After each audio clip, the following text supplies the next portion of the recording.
โอ้ยมาหอดสวนคุณยายแล้วเลี้ยงงัวเป็นจังไดเนาะเลี้ยงงัวปีนี้เลี้ยงมาโดนละบ่โอ้ยผมจะเสือมาเลี้ยงอ่ะป้าเอ้ยอืว่าได้มบ่ซื้อมาแพงปานใดล่ะนี่โตละ4,0005,000หาโอ้โอ้ตัวหน่อยไว้ถ้าเลี้ยงให้มันใหญ่เดี๋ยวนี้งัวมันถือพอดีเลยเนาะจ้ะเนาะเออก็ได้ซื้อเก็บไว้เก็บไว้มาเลี้ยงหาได้เฮ็ดงานหยังก็บ่ได้เนาะมันเฒ่าแล้วอืก็เลยซื้อมงัวมาเลี้ยงไว้ถ้าอันนี้ใหญ่สิอันนี้ซื้อมาโดนจักมื้อแล้วจังคืออ้วนสองๆเลยอันนี้เกือบสิถึง2 เดือนแล้วโอ้เกือบได้สิถึงเดือนกว่า2เดือนแล้วเกือบโอ้สิถึง2แล้วล่ะเดือนครึ่งนี่ล่ะกินหญ้าอย่างดีเลยเนาะ เออมีวิธีจังใดให้เพิ่นกินหญ้าดีฮะคือจังเอาเกลือเพิ่นอ้วนแล้วยัดปากมัน ว่ะเอาเกลือมายัดปากเกลือยัดปากมันแล้วก็ให้มันกินน้ำดูโอ้มันก็อ้วนมันก็เริ่มสิกินเริ่มสิอ้วนแล้วนี่เบิ่นอ้ซื้อมาวนแล้วจ่อนี่ยโอ้ซื้อมาจ่อยๆนี่เบิ่งอ้วนดีเบิ่งกินหญ้าดีจังว่าอย่างงัวเพิ่นๆเฒ่าแล้วเนาะบ่มีงานก็ไปเฮ็ดบ่ได้ลูกฝากมา4-5,000ก็เก็บไว้หาซื้องัวอืว่าสิมซื้อมาจัก6-7โต8โตล่ะเอาไว้ถ้าต้อมไว้ถ้าใช้หนี้ธกสติดหนี้ธกสหลายบ่มีปัญญาหาใช้โอ้เลี้ยงหมูก็บ่มีเงินซื้อ โอ้ถึงเลี้ยงบ่งัวน้อยๆค่ะมันใหญ่ๆแล้วก็สิได้ขายรวบไปหาใส่ธกสซอยลูกแหน่อืมโอ้ลูกก็ความคิดดีเนาะความคิดไปคิดดีคิดมาก็เลยเฒ่าแล้วเนาะเจ้าสิไปเฮ็ดจั่งใดจั่งสิได้เงินโอ้ยแม่นแล้วหาซื้องัวลูกฝากมาเก็บนั่นเก็บนี่พอได้อืเงินเดือนเพิ่นออกอมสมก็เก็บได้ปล่อยผเดือนละสม1,000 ภาษีไป2,000ก็เบิ่งเลยตติล่ะอ้วนืมของเพิ่นนั่นๆอ้วนแล้วนี่อืมว่าอยากได้อีกจะได้2โตเห็นไปเห็นไว้แล้ว5,000ก็ว่าคันซื้อได้10,000ก็สิมาเก็บไว้บ่ซื้อดอกตัวใหญ่ซื้อตัวน้อยๆดีอยู่กันเฮาก็ขายตอนเฮาขายเฮาก็สิขายยกซุ่มก็ได้ไปใช้หนี้ธกสแหน่เฮ็ดหยังมันก็เฮ็ดได้บ่ได้ซื้อหัวหารเนาะหญ้าก็หญ้าเจ้าของปลูกสวนยางปลูกยางก็ให้มันกินไปมันก็เริ่มอ้วนแล้วล่ะนี่อ้วนแล้วนั่นต้นนั้นก็อ้วนแน่ล่ะได้นะ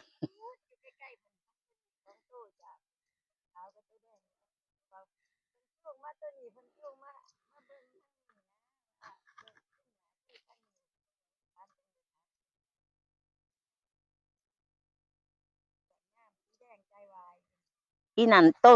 ตว่าสิไปเอานั่น2โตขอ10,000เนาะป้า2โตโอ้ยเพิ่นว่า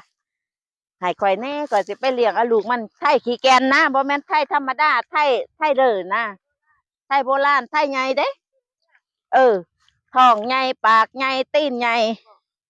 ข้อยว่างามเด้งัวตัวนั้นข้อยก็อยากได้ตัวขาวตัวหนึ่งตัวอันนี้ตัวหนึ่ง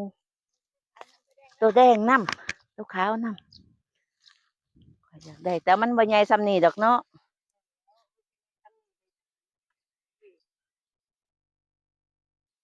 ก็เห็นบ่ข้อยซื้อให้พ่อทองสองอันนี้ตัวหนึ่ง2ตัวนั่นงามได้เดี๋ยวนี้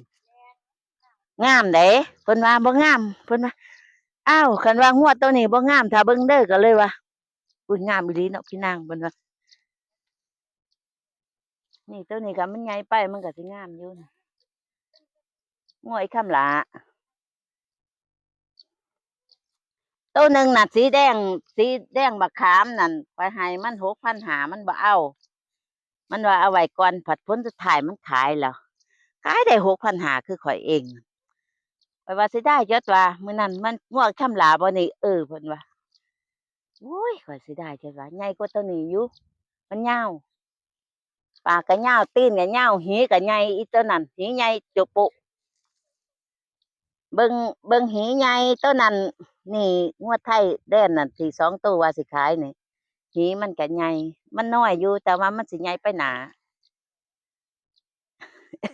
อีหลีว่าป้าตีนใหญ่ปากใหญ่หีใหญ่เพราะเอางัวหน่อยมันใหญ่ไว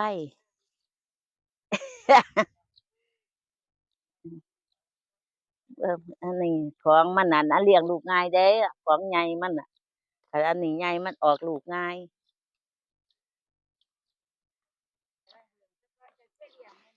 โอ้ยเลี้ยงล่ะเนาะสมัยตะกี้อีเพาะเลี้ยงงัวดึงเลี้ยงควายเลี้ยงงัวเต็มคอก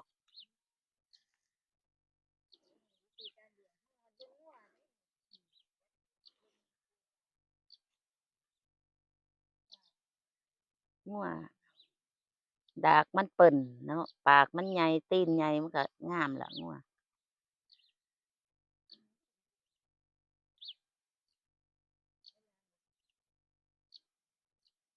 อีนั่นดากใหญ่เด้อค่ะว่าท่านอ้วนปานใดแต่มันก็สิเริ่มอ้วนซุโตแล้วล่ะก็ได้ปีนี้ก็ว่าก็สิเอาอีกจัก2 โตแต่แล้วมันได้โบนัสมาข้อยก็สิขอน้ำลูกจะได้จักหมื่นไปซื้อเอานั่นแม่ตัวนี้ล่ะงามกว่าบ่สู้โตไอ้เขี้ยมหลามมันขายให้ตัวนั้นอู้งามอีหลีมันว่าเดี๋ยวก่อน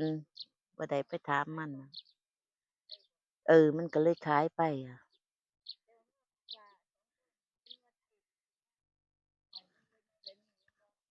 งัวเป็นงัวไทยแต่มันก็สิใหญ่คือกันล่ะป้าเออใหญ่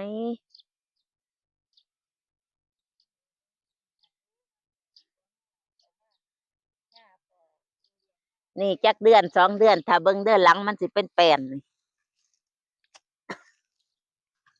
แต่หญ้าข้อยบ่อึดคือว่าล่ะจังหน่อย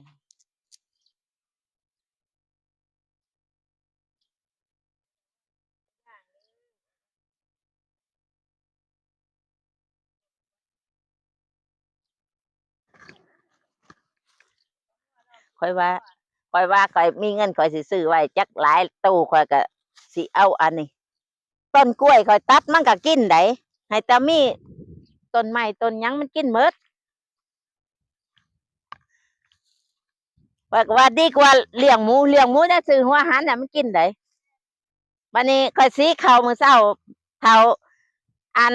บดทำให้งัวแหน่เพิ่นก็ไปบดให้เออบดทำหมุนไอ้ปล่อยอยู่บดเอามาไว้ให้มัน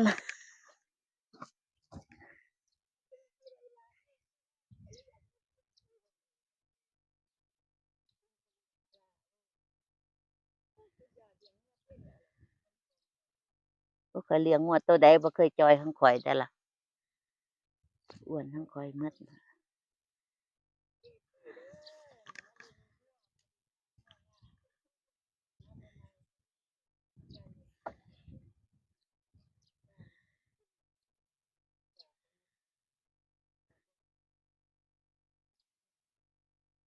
เกลือใส่ปากมันกินน้ำดูเนาะกินน้ำดูมันก็อ้วนน่ะงัวตัวใดบ่กินน้ำบ่อ้วนเด้ป้า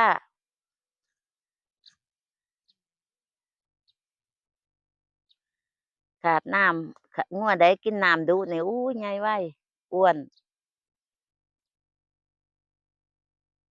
ตัวนั้นก็สิงามคือกันแต่ว่ามันบ่ทันอ้วน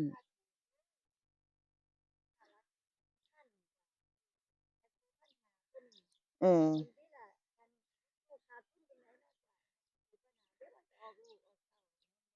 ก็แม่นล่ะเนาะ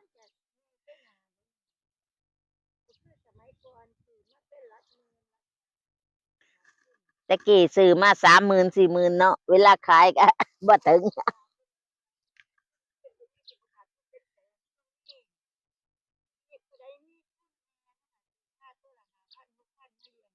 3,000ก็ยังมีเนาะเดี๋ยวนี้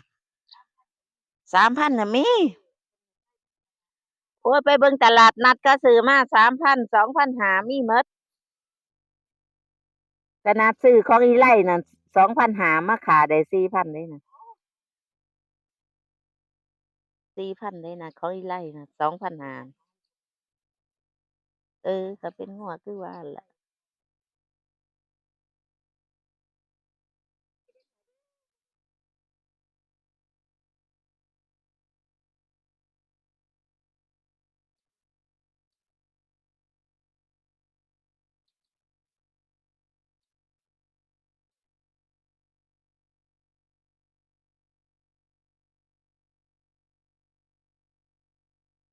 แม่นอยู่ แต่ว่างัวเจ้ากันเลี้ยงดีๆอีดำนั่น